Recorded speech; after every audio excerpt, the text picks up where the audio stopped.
Welcome back. Well, one of the things that gives me such a sense of pride and accomplishment and satisfaction as Rebel News enters our 8th year, and I hope you feel it too as a viewer and as a supporter, is to see the bountiful crop of young journalists we have from coast to coast.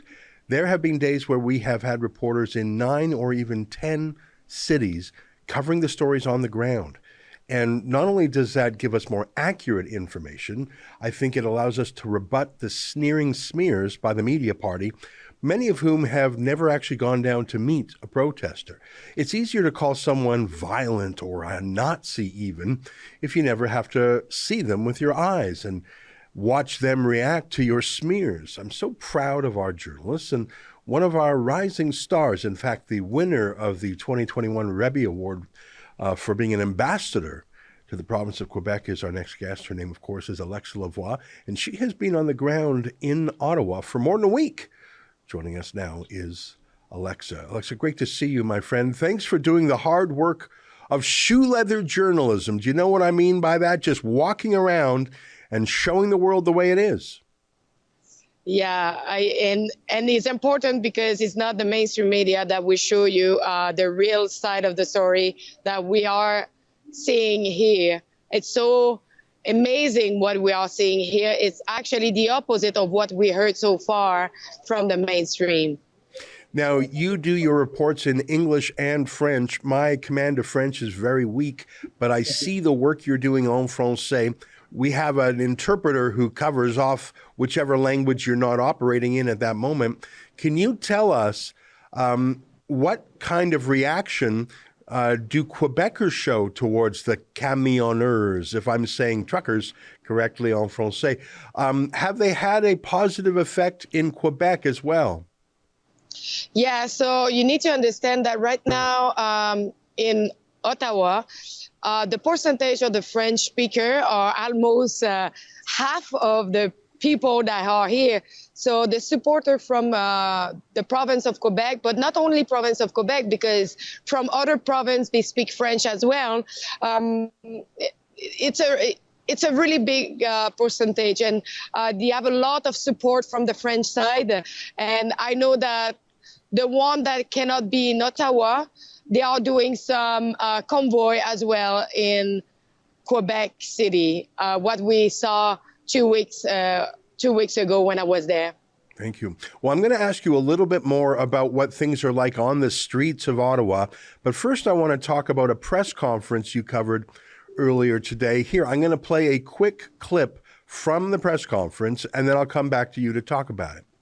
I want to start with the Emergencies Act itself. It is, as you probably know, a federal statute, an ordinary federal statute that already existed, has existed since 1988. It provides the framework for a government to invoke as long as the requirements in the statute are met. And if those requirements are not met, then nothing else works, nothing else is valid. In other words, the government cannot act in this way unless it has statutory authority. All right, so that's the first point. Second point is this. The Emergencies Act provides for 4 different kinds of emergencies: public welfare, public order, international, and war. Now, on this occasion, if you look at the proclamation, the declaration that the government has brought forward, they have chosen a public order emergency. So the other 3 are now out. We're talking about a public order emergency as defined in the Act. So let's look at the definition. And the words, as is always the case when you're dealing with law, the words matter. The words matter. They define the line between lawful and unlawful. So here's the definition of a public order emergency. It means an emergency that arises from threats to the security of Canada that is so serious as to be a national emergency. Okay? Now, as is so often the case in statutes, you have definitions that have terms that are themselves defined. So one of the requirements of meeting this threshold for a public order emergency is to have a national emergency. What does national emergency mean in the statute? It means this. It means an urgent and critical situation of a temporary nature that is either A or B. And here's A, and I'll tell you B. A is this. A, it seriously endangers the lives, health, or safety of Canadians and is of such proportions as to exceed the capacity or authority of a province to deal with. That's A. B is seriously threatens the ability of the government to preserve the sovereignty, security, and territorial integrity. Now, those are the two choices. It's got to be A or B. And in this case, I'll get to it in a minute, the government has chosen A. So forget B. And the final bit of that definition is, and that cannot be effectively dealt with under any other law of Canada. Okay, so we're racking up requirements here. Well, Alexa, tell us a little bit. So who was there at the press conference? What were they saying? And why is it important to hear what they were saying? So it was a lot of legal experts, as well as a truck driver, as well as other people who work in the legal field. They were talking about the Emergencies Act that Justin Trudeau have invoked, but now he don't have the parliament agreement still on it. So what they were saying is talking about the legal advice from lawyer. And as well, as you know, some of the people right now have their bank account frozen because of these Emergencies Act. So we were discussing about that. And they actually talk about a lot of legal side of what is going on with all the decision taken by the government of Mr. Justin Trudeau. Well, I'm really grateful that you were there to cover it, and we'll put a link underneath this video if people want to watch the whole thing. We just played a small snippet of it there. Now, I understand. Now, I know some of the people who were there. David Anber, one of the lawyers, he works for the Democracy Fund, which is the charity that we like to support. Bruce Pardy, I've had the pleasure of talking with him. He's a very powerful thinker about freedom in Canada. So that's a really good panel. I understand that the mainstream media didn't really want to report. They came more to attack or heckle. Can you tell me what happened? I only heard this secondhand. What actually happened in the room? So today, no mainstream media was present, but I was at a press conference yesterday. It was a retired RCMP, OPP officer that was talking against what is going on right now. And so the New York Times reporter started to yell a question, not even before they finished their press conference. So they needed to wrap up again the press conference out. So we finished the press conference outside with only independent journalists because the mainstream media was not able to wait their time to talk. They just yelled their question instead. Well, it doesn't surprise me. I think that some of the mainstream media journalists, some of them are curious to hear what the truckers and their allies have to say, but I think most of them are there to attack. And frankly, I'm so glad that Rebel News has been reporting this first for at least a week or two before the mainstream media from the United States arrived, because I think enough of the truth got out that people have an accurate impression if they've been watching Rebel News. And some of our talent, I know you've been on different shows, even in America, and I think that's very exciting. I think the New York Times and other left-wing journalists who are flying up there right now, they're coming to do damage control, so to speak, to spin things for the government. So I'm glad we were there first. Let's get to what's going on the street. I can see behind you a big truck with the Canadian flag on its bumper.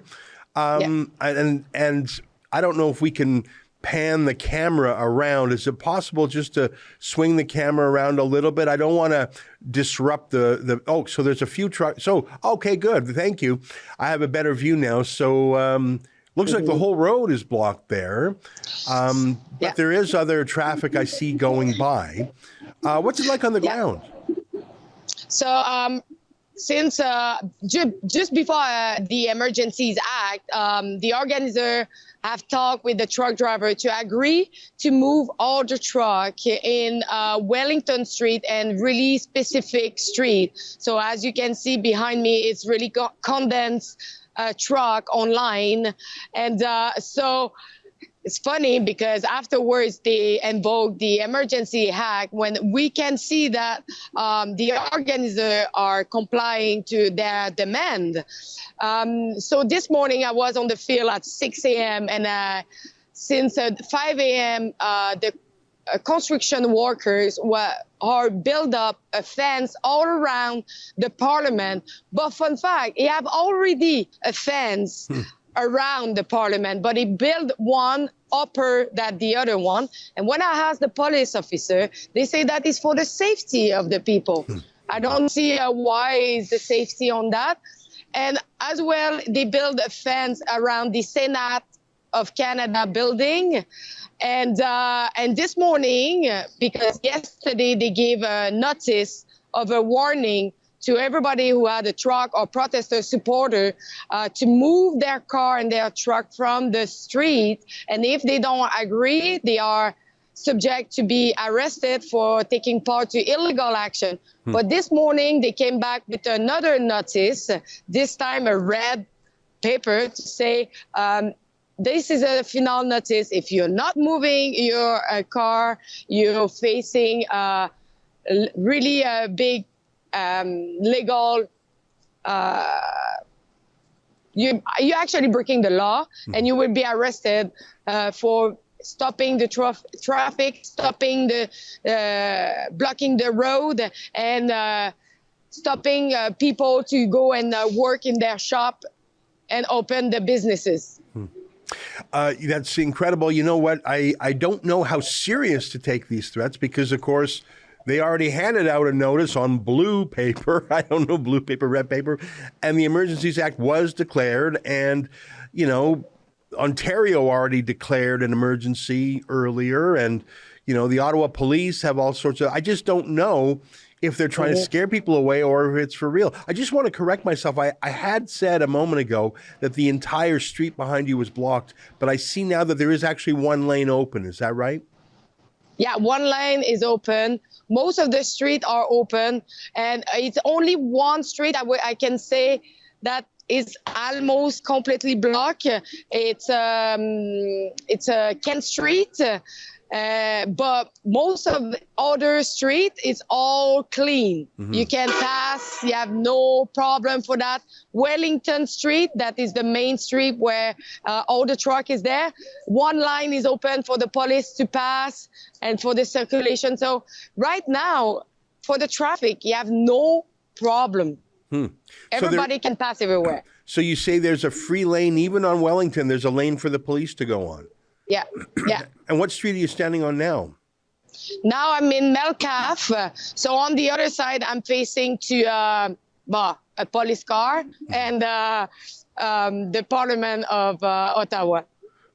So, you know, I don't think you could, I don't even know if you could use the word blockade. The idea that what you're standing in the middle of some sort of national emergency, worse than 9/11, because Alexa, they did not invoke the Emergencies Act, even on 9/11. So the idea that you could be standing and I'm seeing pedestrians walking casually behind you and traffic slowly driving behind you, the idea that this is some sort of national emergency, that we need to suspend civil liberties is such a laugh. And when you're telling me that almost every road has an open lane, including Wellington, I think it's pretty clear that Justin Trudeau is, well, he's staging a kind of coup, I think, in that he's removing civil liberties away from the people as a desperate attempt to stay in power. That's my view on things. It's great to see you. Stay safe. If you're in trouble, call immediately. We have plenty of lawyers to help you. And give my best regards to our other rebels on the ground, including our friend Lincoln Jay. Yes. Thank you for having me. Have a good day. That's an excerpt from my daily show, The Ezra Levant Show. Every day I do a monologue on the news of the day, then I interview an interesting guest, and then I read my hate mail. You gotta subscribe. Go to rebelnews.com.